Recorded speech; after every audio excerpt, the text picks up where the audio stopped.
Welcome, truck drivers, to the old Drivers-1 channel. Now then, I think I'll start back in the old days. Yeah, before a lot of you were born. The days when I started driving a truck. They were good days. Anyway, back when I was, I think I was about 20, I was married to my first wife. And I was working at Owens Corning Fiberglass in Newark, Ohio. I used to come home every night with red socks on. They were white when I went to work, but they were red when I came home because that old fiberglass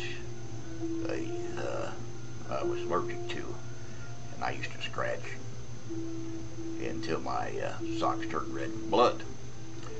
Yeah, but I worked there for, well, long enough to get my first vacation. Yeah, and then I quit. I quit to drive a truck. At the time when I worked there, I was living in a little town called Frazeysburg, Ohio.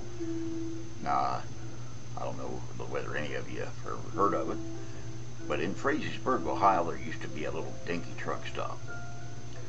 It had a little restaurant, and they sold diesel fuel. And one day I walked in there, and I sat down at the counter, and I was having a cup of coffee. Another fellow about my same age as me came in, and he sat down beside of me, and we started talking. And his name just happened to be John, too. Yeah. And we started talking, and he was telling me about driving. He drove a truck. Telling me about how much money he was making. And so I made up my mind that that's what I was going to do. And this fellow worked for his brother-in-law, and he had, I think half a dozen trucks, all Max. So I went to see him, and I told him I'd been talking to John, his brother-in-law, and I told him I never drove before. Anyway, he let me go with this other driver that I met, and that's how I learned. Back in them days, you just couldn't go out and get a job driving a truck. You had to know somebody, and that's just the way it was. And in order to get a job driving a truck, you had to have experience, which most of them today don't have to have any at all. They just need to know how to hold the steering wheel. But it was far different back then. And I went with him, and I fell in love with driving a truck. And first truck I ever drove was this old H model Mack. I think it was a 1959 model.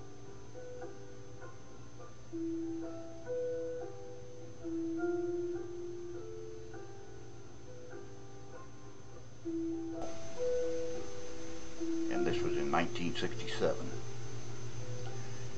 And it had it was cab over and had a small sleeper. It had a 673 Mack engine in it, and a two-stick transmission. And when I mean say two-stick, I mean two gear shifts. And the transmission was called duplex because it had two gear shifts. In order to shift it, you had to kind of hang on to the steering wheel and move both levers at the same time. You didn't have to, but if you didn't, then you'd lose power if you tried to shift them one at a time. And using a clutch was absolutely useless because if you didn't put it in gear at the right time, it didn't go. So most of those who drove these old Macs back then learned how to drive a truck without a clutch, or without using the clutch, except when they stopped or stop sign or pulled away from a stop sign, that's the only time they used a clutch. That's the only time I ever used a clutch during the whole time that I drove, which is like probably 37 or 38 years, somewhere in that neighborhood. But back then, trucking was good though. God, it was good. I mean, you met a lot of good people too, and they had hearts and souls. And they were men. I'm talking about before they came out with the CB radio. If you had something to say to somebody then you had to say it to their face. If they didn't like what you said, then you had to suffer the consequences. That's just the way it was. But it's not that way now. Sadly. But I don't know, after a while, I think it was, by the time I was 21 or 22, I had my own truck. By this time, this guy that I started driving for had F model Macs, like this one.